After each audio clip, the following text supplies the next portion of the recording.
Hello, hello, hello, everyone. Welcome to Premed Office Hours Live. This is our live weekly Q&A with the MSHQ advising team. My name is Verinia Granum. I am a former Assistant Dean of Pre-Health and STEM Advising at Hofstra University here in New York. Currently a medical school admissions advisor here at MSHQ, which I love. I love meeting our students and working with you all. With me today is Dr. Christine Crispin. Do you want to introduce yourself, Christine? Yes, of course. I'm Christine Crispin, and I'm the former Director of Admissions at the University of California, Irvine School of Medicine, and a former admissions committee member at the Keck School of Medicine at USC. I was in the medical school world for about 13 years before Ryan finally convinced me to come to be a medical school admissions advisor on this side. And so far, so good. I'm thoroughly enjoying myself. Yeah, he has that effect on people, Dr. Gray. Yeah, he does. We love him. Yes, we love him here at MSHQ. So this is episode 208 live Pre-Med Office Hours with us. Where we get to answer your questions and hopefully enlighten the path a little bit for all of our pre-meds out there. So this is August 7th as of the date of this recording. Kind of a stressful time for people, would you say, Christine? What's the most kind of stressful thing right now? I think it's twofold. One, most are probably still knee deep in secondary writing. And I got somebody yesterday, or not yesterday, last week, she's like, I have writer's block. I literally cannot write one more thing. And so we kind of pivoted and started talking about mock interviews. So I think that's a big thing now. It all seems the same. The answers seem the same. Mm-hmm. And the other thing I think is really hard, and I don't think it's talked about enough, it's once you're done. It's the wait. Yeah. That is extremely difficult because there's also the urge to, should I contact them? Not yet. Yeah. So there's some, I think it's twofold. The early stressors of waiting and then just trying to finish. Yeah, agreed. I've had a couple of students also hitting that point where it's all kind of blending together. Now they're a little bit burned out of writing. And sometimes you do need to just take a second, step back, reset, remind yourself of why you're doing this. Talk to a mentor, so talk to an advisor. You're so close. And yeah, you'll get to the end, especially with secondaries. You do want to have a clear head when you're writing those, right? You want to make sure that you're expressing what you want to express, answering the prompt, triple check everything, typos, because students are now at the point where they've written so many responses that are similar that they're copying and pasting. Make sure that you're not including the wrong school name on there. We here at MSHQ, we review essays and secondaries all the time, and fortunately, students that have submitted their essays for us to review, fortunately, I've been able to catch a few that way, and I'll highlight it and say, hey, I see you copy pasted here. So just take a step back, take a break if you need to, a day or two, and then get back on it with fresh eyes. But yeah, and also the part about now you've submitted everything, right? And now you wait. I know it's hard. I see what's online. I see students are getting interview invites, and everyone's like, but wait, I submitted my application around the same time. Why am I not getting an interview invite? Don't worry about it. Everyone is on a different schedule. Every school does things a little bit differently. All you can do is control what you can control, which is how you react to this. Yeah. Go ahead. And one final thing on that is there's no rhyme and reason as to why person A gets an interview invite first and person B does not. Yeah. It does not mean your application is bad. It does not mean your season and cycle is over. Right. It just means they struck first. I mean, I wish there was a magic sauce to tell you that this is why they got an invite early. Yeah. It just doesn't work that way. Don't try to figure it out. All right, so we've got some comments and questions coming in. We'll go ahead and get started. Let's see what we have going on today. So this is from Project Species. Hello. Is hospital volunteering over 350 hours enough for clinical experience? In my role, I helped bathe, feed, reposition, discharge, etc. Or do I need to get another clinical experience? What do you think, Christine, here for Project Species? So, first and foremost, is hospital volunteering over 300 hours enough for clinical experience? It's good clinical experience. I think what you have done, what you've been doing has been great. I'm sure you've learned a lot from that. I personally don't love the word enough. Mm-hmm. I think you need to change your thought process just a little bit. Don't come in with a mindset of checking a box. Come in with the mindset of what do I feel that I've learned from this, and is there anything more that I could learn from a different experience if I chose to? Think about, have you had opportunities to see a physician-patient interaction? Have you felt that you've seen the interactions between physicians and other allied professionals? So is it enough? It's a great experience. I mean, I guess technically it could be enough on your application, but is that the approach you want to take, or do you really want to think about what you can continue to build over your application to really thoroughly to be able to answer, can I be a doctor? Do I want to be a doctor? Why do I want to be a doctor? And I think that would be, I know I'm not totally answering your question, but I feel like that's the approach I would rather you take. No, I agree with you. I think we are addressing it, and that the main thing is not to think of it as, is there enough? There is no magical number or a cutoff, right? Medical schools want to see that you have exposed yourself to both breadth and depth of experiences with patients. I don't know if you have any other experience. It doesn't seem like it. It's what did you get out of it, and was it consistent, right? Was it 350 hours in the span of like 3 or 4 months, or have you been doing this regularly? That's one thing I caution students: don't try to like pack in all your experiences into summer breaks if you're still in school, or during Yeah. a short amount of time, right? That's not really, it's going to show like that's exactly what you did. You just kind of packed everything in. And what they're looking for is consistency, and a long period of commitment over time to these experiences. Right. Yep. All right, Project Great. Species, thanks for that. This is from Dawa. Funny question. Will an AdCom have a bad taste for my strong application because I mistakenly wrote ethical minority instead of ethnic minority on one of my secondaries? So, so this goes back to what I was saying before, right? Typos, making sure that you're triple checking everything. I think Dawa, I think at this point it is what it is. I don't know that it's going to leave a bad taste in their mouth. Hopefully you don't have this repeated throughout, several responses.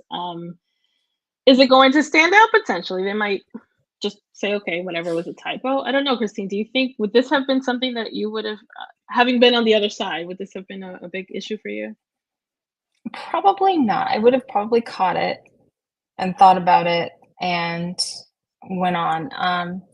I think if I liked let me put it this way, if I liked the rest of your application, Mhm. that's probably not going to bother me. If I was in doubt about your application, that I don't know if it would have sealed the deal, but it would have just continued to make me doubt the Mm. readiness of your application. Okay. All right. So if it's a strong application, then you may have a better shot there, Dawa. Yeah. Okay. So Robert asks, what is the best way to go about doing research as an undergrad? Should I be looking for research specific to medicine and my major, or any research that interests me at all? So this is a great question, Robert. We get a lot of questions about research experiences. In general, I think it's important, right, going into the medical field to understand what goes into research, what goes into asking questions and investigating things. And if you can get that opportunity as an undergrad, yes, absolutely, take full advantage of it. It doesn't have to be research, though, specific to medicine. It doesn't have to be lab work or clinical necessarily. Any experience where you're, like I said, investigating, asking questions, analyzing things, whether in a lab setting or social science research, is good experience because you're learning how to analyze, how to think critically about issues and problems and things like that. So really focus on what you're interested in. It's not required necessarily for medical school unless you're thinking of an MD, PhD in the future. A lot of students think, I really hate it, I don't want to do it, but I have to do it. That's not necessarily the case. If you really truly are interested in research, then go for it in any area that you're able to get experience. It's not mandatory, but if you enjoy it, then absolutely, yeah, go for it. Anything else to add to that, Christine? No, sometimes though, just in general, to get it as an undergrad, you just have to ask and talk Mm, to different faculty, talk to different programs. I know when I was at Chapman, our dean of the school I worked under, he prioritized it and basically put a mandate out to the faculty that undergrads get a priority in research. mm. And so students there just got it. It was almost handed to them. So ask around. You never know what you're going to find. And I do agree that you don't have to do it in medicine or major. Also, if bench work and that type of research is not your thing, look for clinical research. Look in a hospital and look in those environments to see if you can do clinical research, which may be more in line with things you might be interested in. And if you Google summer undergraduate research opportunities, you'll also find the AAMC puts out a list of experiences that you can look into. So check it out. Just Google summer undergraduate research experiences, and that's a great place to start. Yep. Good luck, Robert. Okay. So this is a great question because I've been dealing with this a lot. Hang on one second. Sorry, that's not the right one. Here we go. So Monica asks, if there is no character limit, how do you know how much to write without, sorry, I guess they meant to say, is it without it being too much or too little? So Yeah. we're talking secondaries here. And I've encountered a couple of schools that have secondaries with no word limit.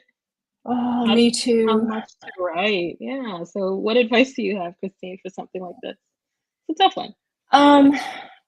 I think first and foremost, you have to answer the prompt thoroughly. So I think some prompts lend themselves to what could potentially be a shorter answer where you don't need to continue giving a full reiteration of your entire resume to answer the question, which I think is what is a natural instinct for pre-meds in answering a variety of questions. There are some, why us, certain things like that where there's no limit. I think you want to be thorough. In terms of and I was going to say a dollar amount. That's not where I'm going. In terms of character count, to be perfectly frank, be reasonable. I recall sitting on the other side and reading secondaries, and if it's just days and days long, you're probably going to lose me at some point as well. So I feel like I'm totally equivocating my answer. Be reasonable, but be thorough in your answer without like dumping the entirety of your resume in the answer. Yeah, that's great advice. What I've also shared with applicants is look at your answer. It's about the quality of your response. It's not the quantity. There, even if it's an unlimited word count or whatever, admissions advisors don't necessarily want to read blocks and blocks of text, right? So don't just fluff up your answer.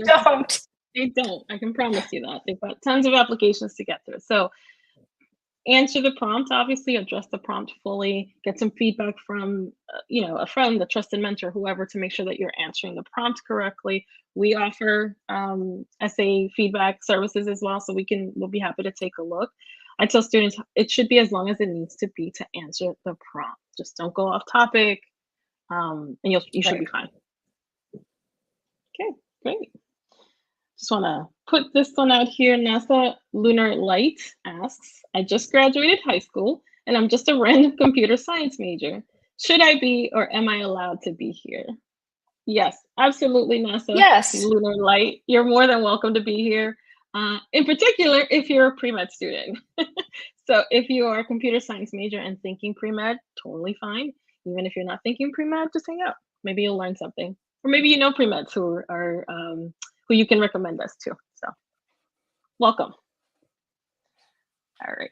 So C Blank asks, what are good clinical experiences that aren't jobs? So C Blank, any experience where you are directly working with patients, whether that be in a hospital setting, in a hospice, in a nursing home, let's say, anywhere where you're around people and you are able to work with them and impact them in a way that helps their health in some way is a great clinical experience. The good thing is there are so many places that are looking for volunteers. So you're not necessarily, you don't have to work there full time or be employed to get those experiences. And for your medical school preparation, for medical schools in general, they don't necessarily require one or the other. So you can volunteer and get all the clinical experience that you need without necessarily having to get a job in healthcare. So I would look into volunteering with, like I said, a hospice, a nursing home, a rehab center, in a hospital setting. In a hospital setting, they tend to look for volunteers to help with guiding patients or taking them to where they need to go. Or working at a front desk or something where you're directing traffic. Those opportunities won't give you as much exposure to working with patients. But if you can volunteer and specifically request if you can be in the emergency department, let's say, or somewhere where you're more directly hands-on with patients, that's a great way to get clinical experience without having to actually have a job in healthcare.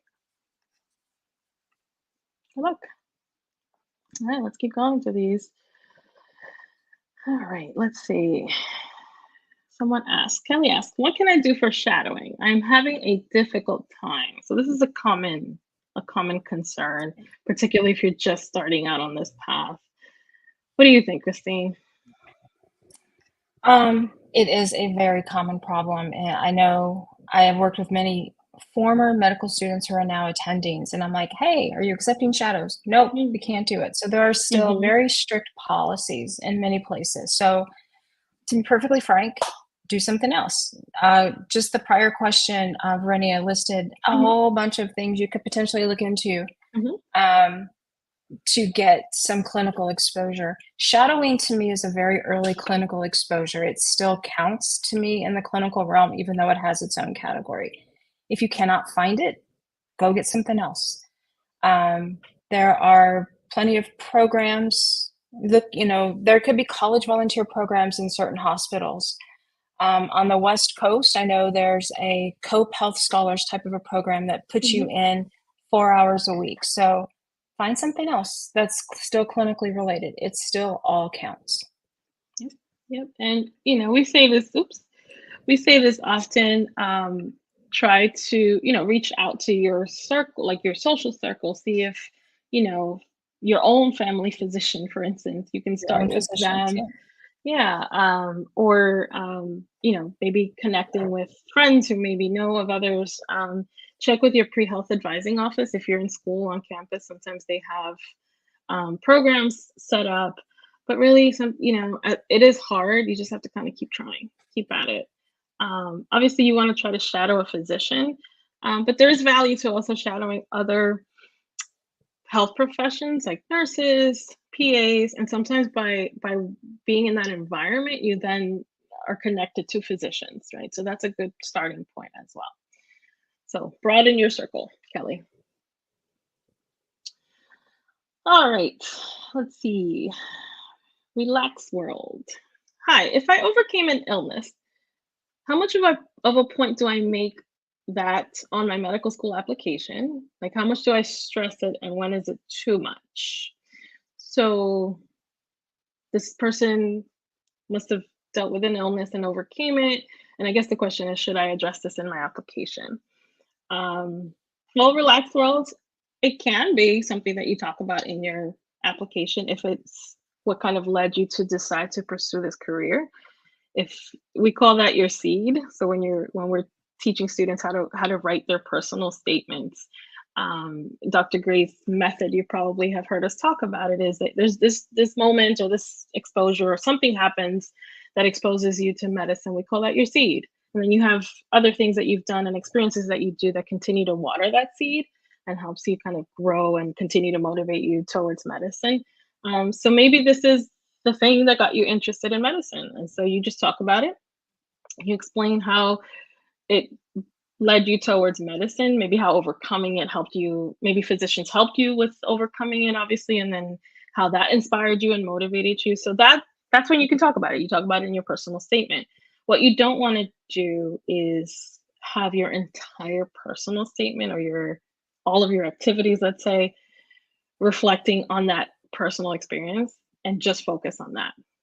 So that's just a very small part of your journey. It might have, of course, been huge for you, but in terms of your application, that's just one part of it. So you want to just focus more on how that experience continued to motivate you towards medicine and don't make the entire personal statement or the entire application just focused on that. Any other tips, Christine? No, I agree. I mean, I've worked with some students who have overcome some pretty Mhm, significant health issues, and mhm, it is hard to try to remember. Again, I think you said it perfectly. It was a big deal to you, and I can't even imagine the impact it has had on you and your life in the global scheme of things.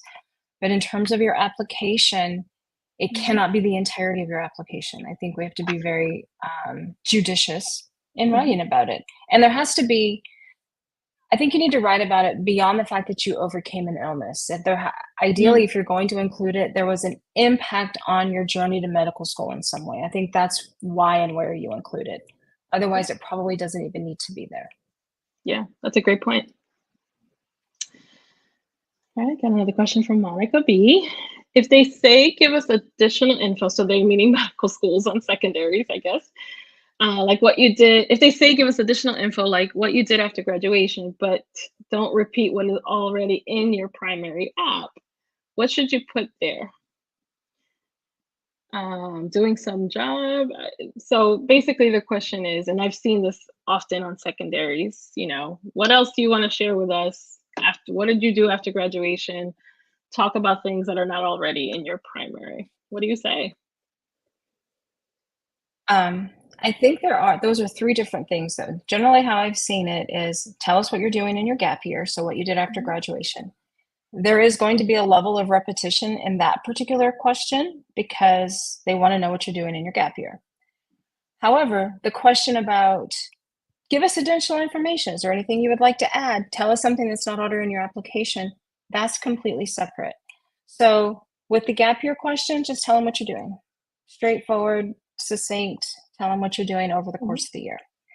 For the any additional information, there's a couple of schools of thought. If it's optional, it can truly be optional. So if you feel that your application stands as it needs to stand, you don't have to add anything.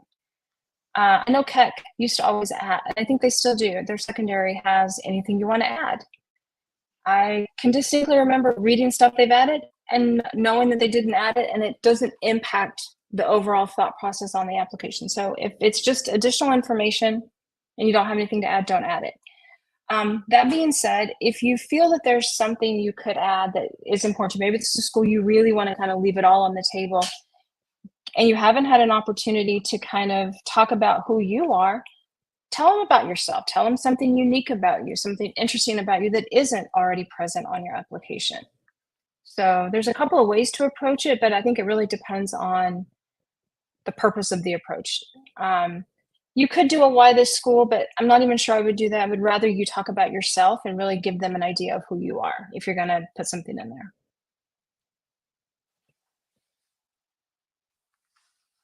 Did I? No, I'm still Sorry, I didn't here. realize I was muted. Sorry, that was me. I thought it No, was no, me. we're I'm good. like, oh No, no. no, we're good. We're good. All right. So, some great tips there. Sorry, I just lost my place in the comments here. All right, let's see.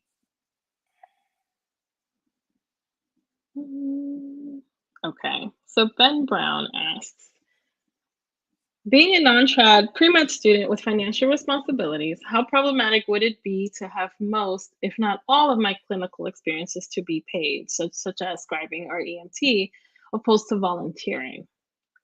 All right, Ben, that's a great question. So I think overall, most medical schools, like I said before, they just want to see that you have the experience, that you've gone out there, that you've been with patients, whether paid or unpaid, it doesn't really matter.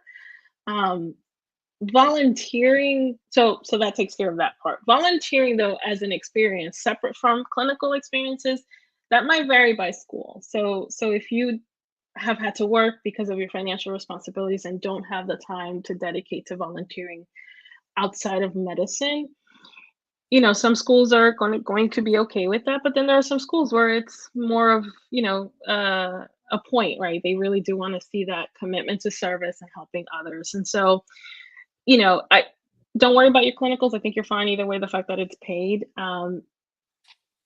I guess you have to really look at your school list and really start to do some research now, really start looking at where do you want to go to school? Where do you want to go to medical school? What are the values and mission for that school? If it's very strongly aligned with volunteering and service, then that might not be the right fit for you, right? If you haven't had an opportunity to do that. Or you might still want to maybe start now finding ways to volunteer.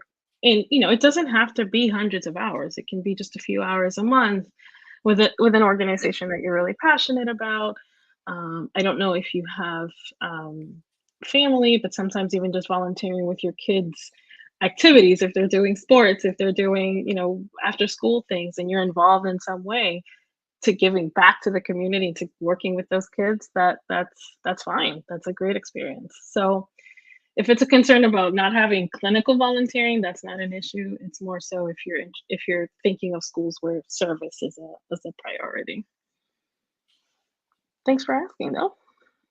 Okay. Keep losing my place here in these comments. All right, we're getting lots of questions coming in. Okay. Mackenzie asks, I have heard it is good to have shadowing hours, but having hundreds of hours is not necessary because it is passive. Do you agree? And should we focus on actual clinical experience?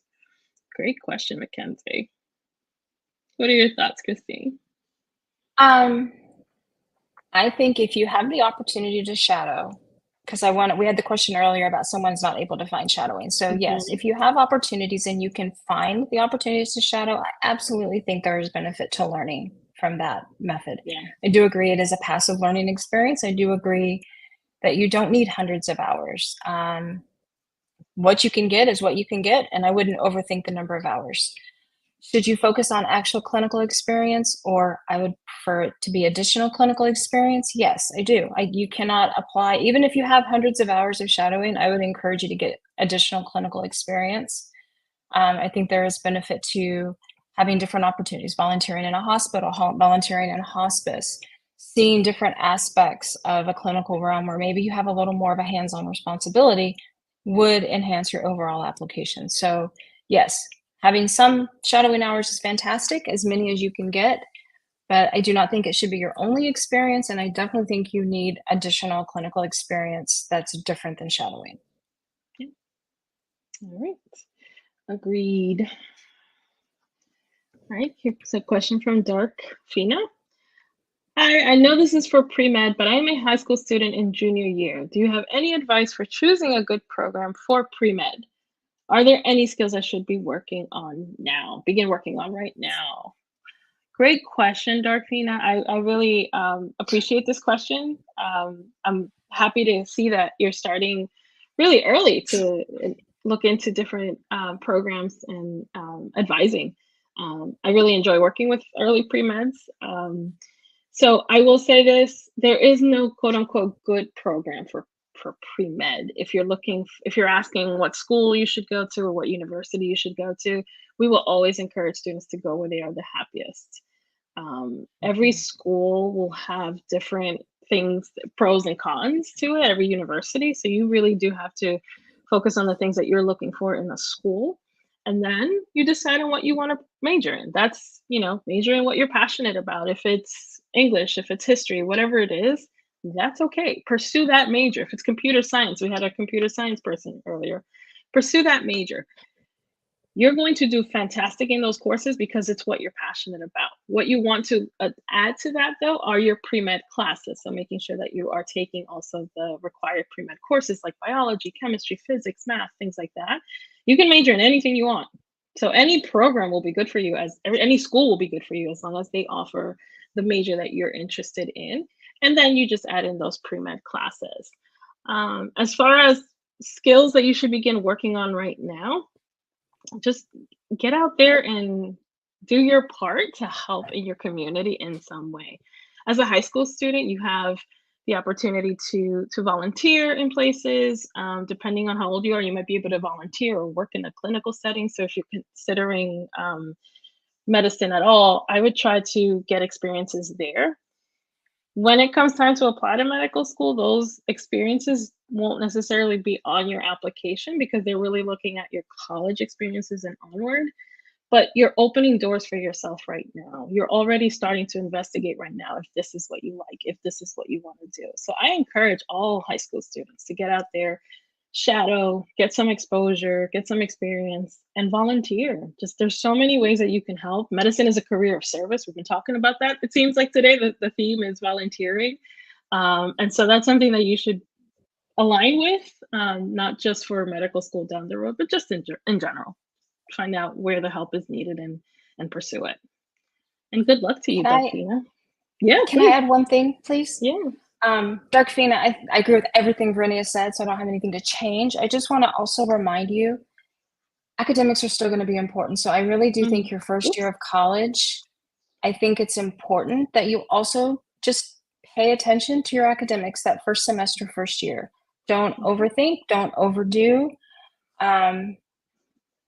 If you have to scale back on volunteering or any experiences, I would rather you establish a strong academic foundation in college, not just in high school. I'm sure you're doing great in high school.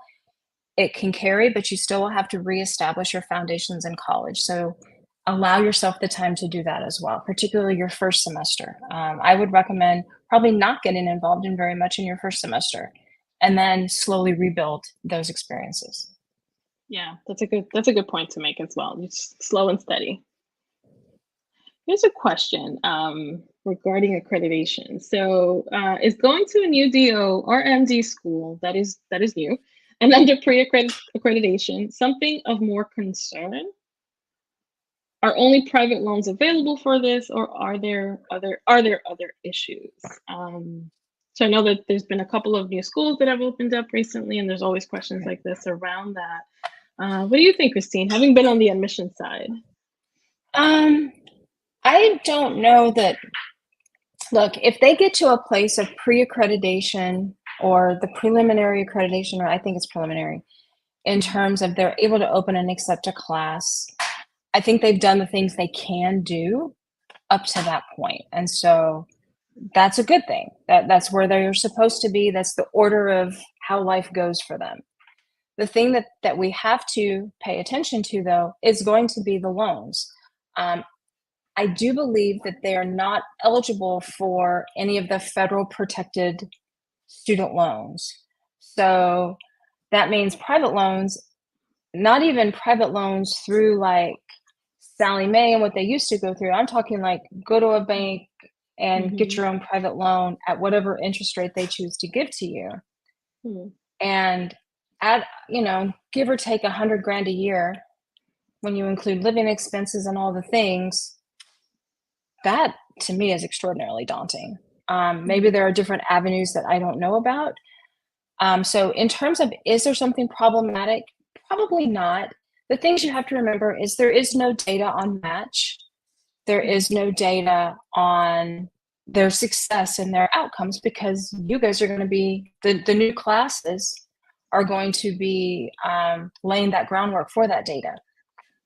So you do need to know that going in. That's probably the things you won't have. You're not going to know where they're matching and what specialties they're matching and what their success rates are, because the incoming classes are going to give them that information. So those are things you just have to be aware of. Is it good? Is it bad? It's not for me to answer that one. It's what can you afford? Hopefully there is some mitigation in terms of costs, where many opening schools, Kaiser was one of them, they offered tuition for those opening first year classes until they received full accreditation. So that's the kind of thing to keep in mind. Yeah. Do your research. Yeah, for sure. All right. And I always just to kind of end on this point too, I always tell students, don't let this kind of feeling of desperation, of feeling like you just want to get in somewhere, drive those decisions, because there's a lot of risk potentially to think about. Okay. Yeah, I would agree. Right. Tijana, maybe? I'm sorry if I'm mispronouncing that. Tijana asks, hello, when trying to prove academic competency and recover from a lower GPA, is it better to do a postbac and retake prerequisites that I have C's in, or should I just move on to an SMP? So we get this question very often, right? Postbac or SMP, without really seeing your full academic profile, Tajana, it's hard to advise. I think what you need to look at, you mentioned that it seems like you've taken some prerequisites where you have received C's in already.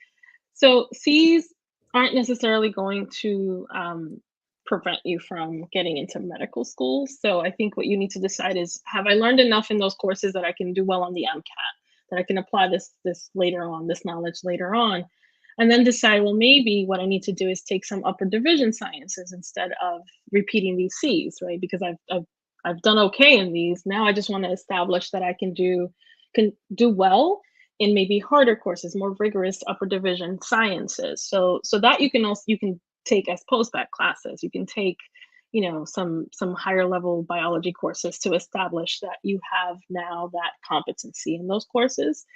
And then that's it, right? Determine how many credits you might need to take. You might want to talk to an advisor to determine that. We actually have mapped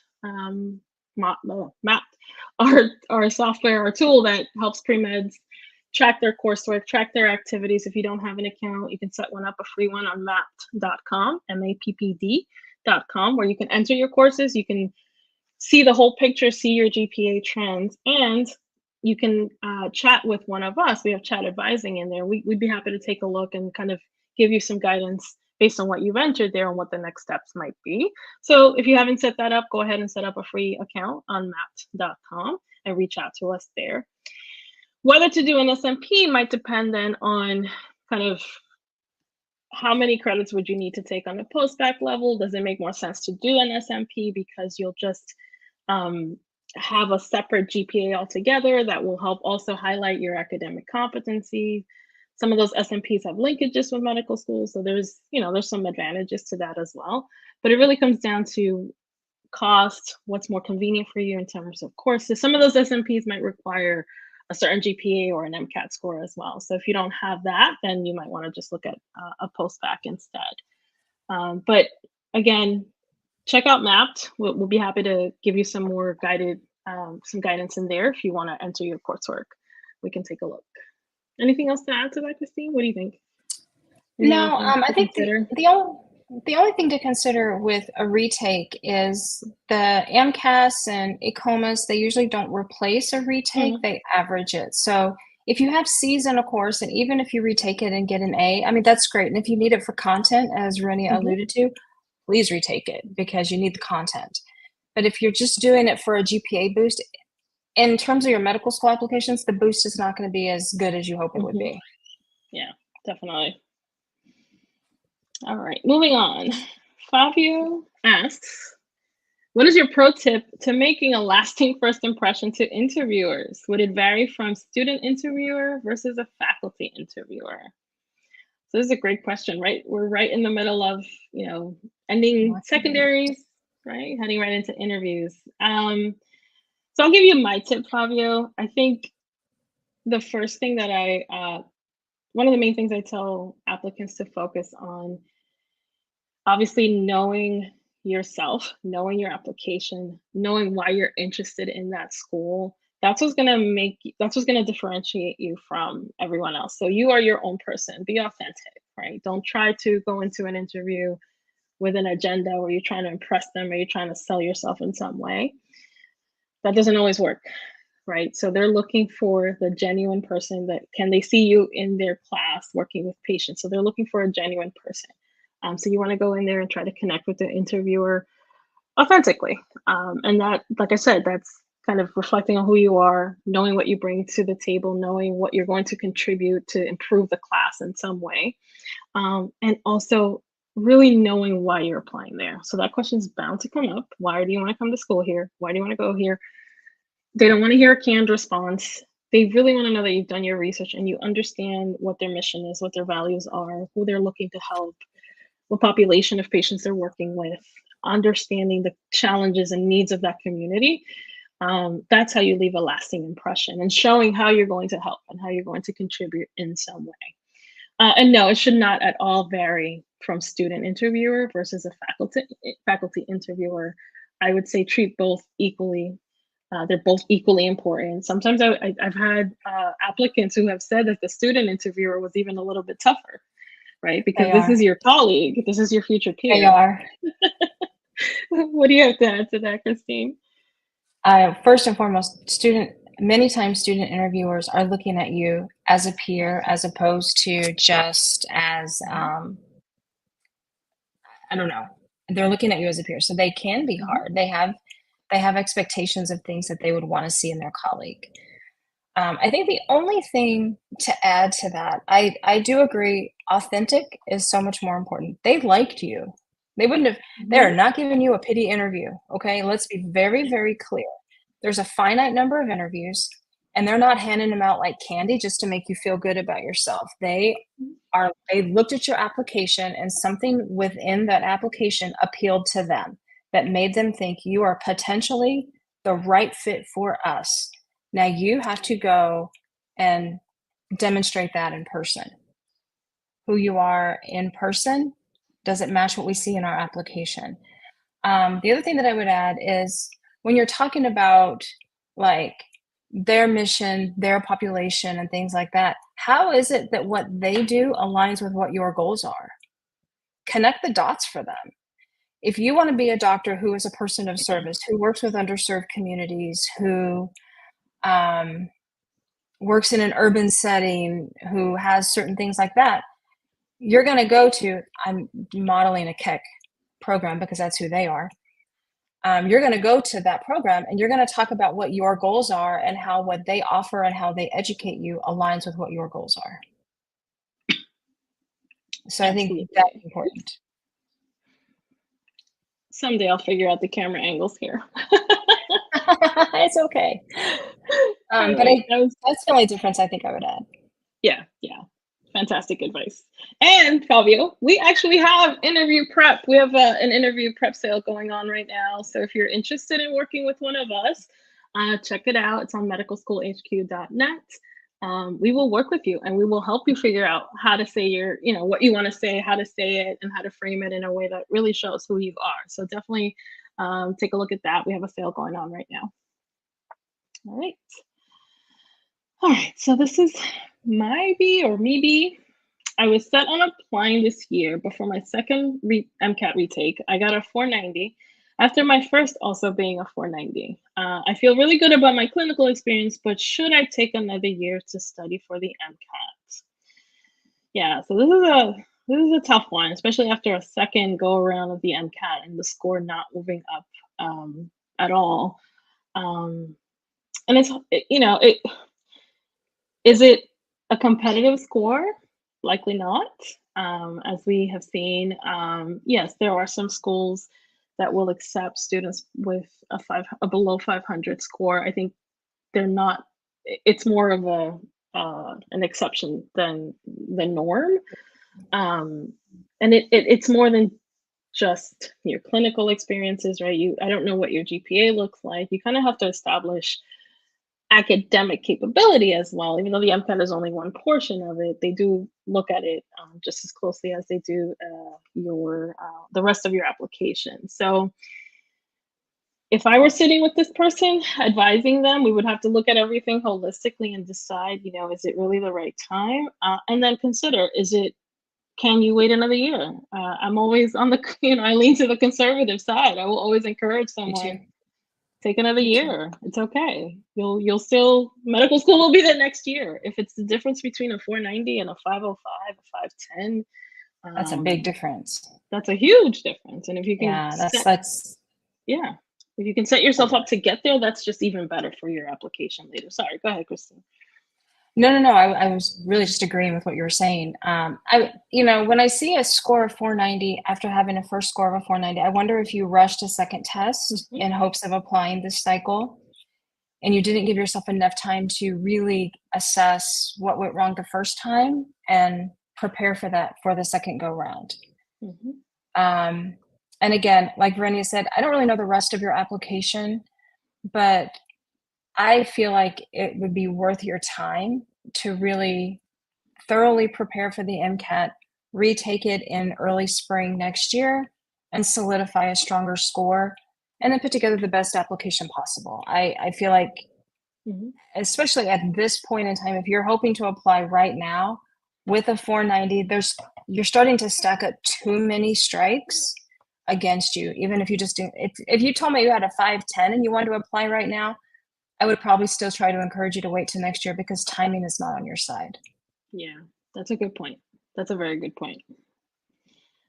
And good luck, Midi. All right, Mackenzie asks, I have to be a caretaker for my brother with multiple disabilities. Is taking care of a sick family member considered clinical experience, and will that be looked down upon as this isn't typical? So we always get one of these. Is it clinical types of questions? And there's another one in the chat. So this applies to everyone who's wondering: is what is clinical experience? Is this okay? Being a caretaker for a family member is clinical experience. You are directly aiding that person and helping them, impacting them in a way that's impacting their health. Taking care of them, bathing them, feeding them, keeping them company, whatever it is, whatever you're doing that's directly impacting their health, you're caring for them. So yes, absolutely, Mackenzie, it's not going to be looked down upon. I've had many applicants who have caretaking experience of family members. So it is more typical than you think. What you don't want is for this to be your only clinical experience. So if you have other experiences, shadowing, volunteering, working in healthcare, working with patients in some way, great. So that's what you want to think about. I don't know how much time you have to devote to working with your family member, with your brother, but if you are able to spend some time getting additional experience, that will be really helpful as well. But yes, this is definitely clinical. All right. So I have to show this because I'm a little taken aback by it. Wes asked, what is considered a low post-bac GPA? I've seen Dr. Gray suggest a 3.7 plus, but I have a 3.63 through 33 credits. Should I be worried about my GPA? And I don't think I've ever heard Dr. Gray mention that a 3.7 is too low for a post-bac. Or maybe I'm reading this wrong, like they should be earning a 3.7 or above. So I'm not sure where you got that from, Wes. Well, I will say that I do strongly encourage students to do well in post-bac. And I've said 3.7 and above in many ways, because when I was at UC Irvine and we had our post-bac program and we were working with our students in the post-bac program, my former dean, we did really encourage them to do as well as they can. This is your second chance. This is your second MCAT, your third MCAT. Right. And so you want to do as well as you can. Ideally, it is a 3.7 or above. Okay. That being said, you have a 3.63. Should you be worried? No, you should not. And it's across 33 credits. Yeah, so it's a trend, right? Correct. It's not like Correct. 5 to 6 classes. But yeah, 3.7 for a post-bac, absolutely. You do want to aim, like you said, it's a second chance. And maybe that's where I was a little bit surprised, because I know that we've worked with the gamut of students who have gone from kind of lower end stats and still are successful. But you're right, it being a second chance with the post-bac, that's your opportunity to really shine. So you do want to have that strong GPA, and you're good. 3.63 is fine. All right. There's a question about secondary. So Nira asks, can I submit my secondaries by early September? I have been running behind in terms of writing these essays. Oh boy. Yeah. It's that time of year. Go ahead. Nira, I think hopefully you're submitting them all along. So maybe some will go into early September. I think you need to submit as you complete. So I hope you're not going to wait until late August, early September to write. I know running behind, I get it. I do have, I've had students who we've crossed these paths right here. That being said, submit as you complete and get as many as you can in as soon as you can. The issue of are you running behind? Are you late? That's a relative statement, but you have to realize interviews are going out now. If you start submitting in September, interviews have already started. Decisions will be coming out in a month. So the problem is just when you will get a review. And the longer it takes you to submit, the longer it takes you to get a review. Yeah, that's it. Get them done. Let's see. Same thing here. Sorry. Similar question. Is submitting secondaries in the next week or two too late? We just talked about that. All right. Here's a question regarding competencies. So Ayan asks, there's a competency that a school that I'm really interested in is looking for. I'll paste it below. I'm wondering what sorts of situations they are referring to, as I am struggling to think of examples. And this is the competency. So ethical responsibility. Behaves with honesty and integrity, considers multiple conflicting principles, adheres to ethical principles when carrying out professions, etc. Yeah, so basically being ethical. Right, being ethical. So the question is, what sorts of situations are they referring to? Struggling to think of examples. You need to think about in your work as a student and professional life, whatever it is, have you been faced with situations where, you know, you had to respond in an ethical manner, where honesty and integrity were vital and you upheld that? So any of those experiences, obviously being in the medical profession, yeah, absolutely. You want to act with integrity and ethical behavior is super important.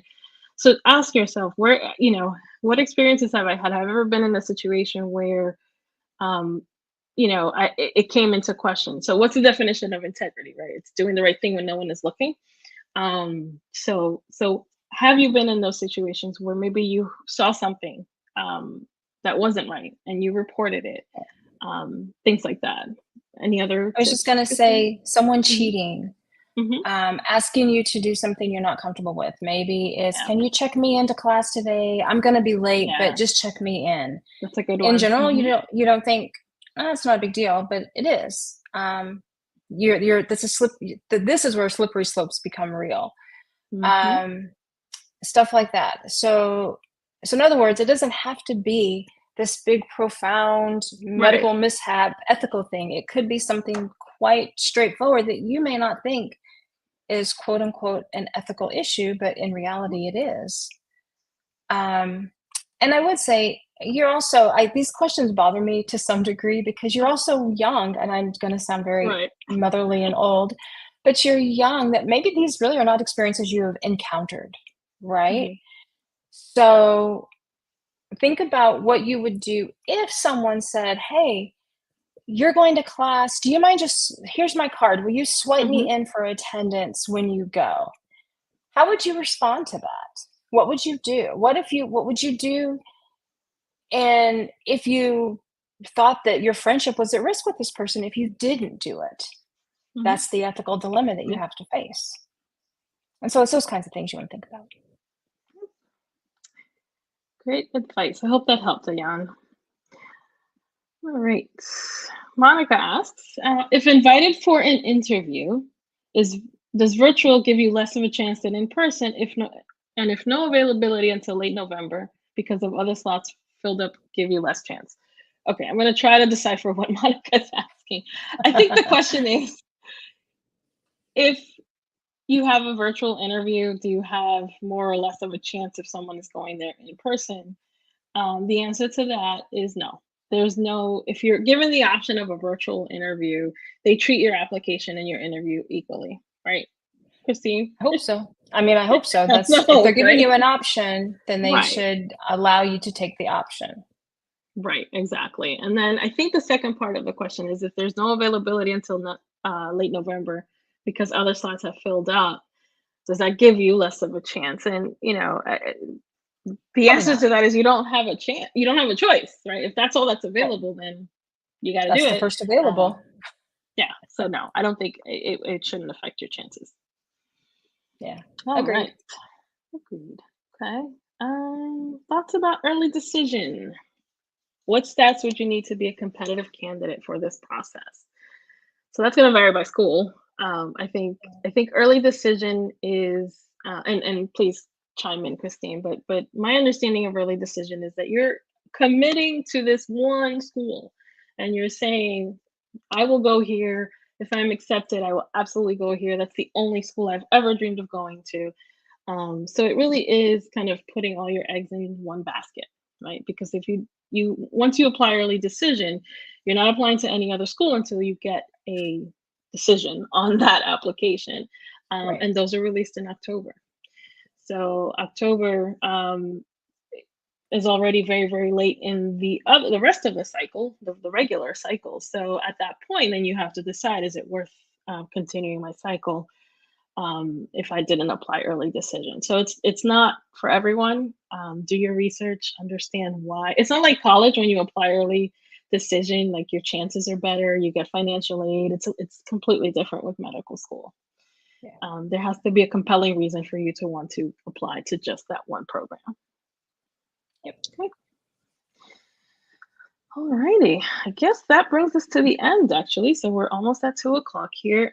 Thank you all so much for joining us today. I really enjoy doing this. And thank you, Christine, for being always amazing. Everyone, we're getting through the cycle. If you're in your cycle right now, check out our interview prep. This is a great time of year to practice. Don't wait until your actual interview invite comes. Sometimes you'll get an interview invitation and it's like a week later or less, and right, you don't have a chance to practice. Right, practice now. It's okay. Whatever you're learning now, it's not going to expire. Right, you're going to continue developing those skills. Agreed. Anything else, Christine? No, I was just thinking, I reached out to my students this week and was like, think about interview prep. And once she got back to me and said, oh, I'm doing this. I'll think about interview prep. This morning, she's like, I just got an interview invite. I'm like, that changed your Yep. timeline, didn't it? Yeah, exactly. Take full advantage of the resources. We have lots of resources out there, free resources, to help you practice interview prep, and come see us if you need some help with that. All right. Yep. Thank you all. Good luck to all of you. Yeah. Have a great day. Bye. Bye.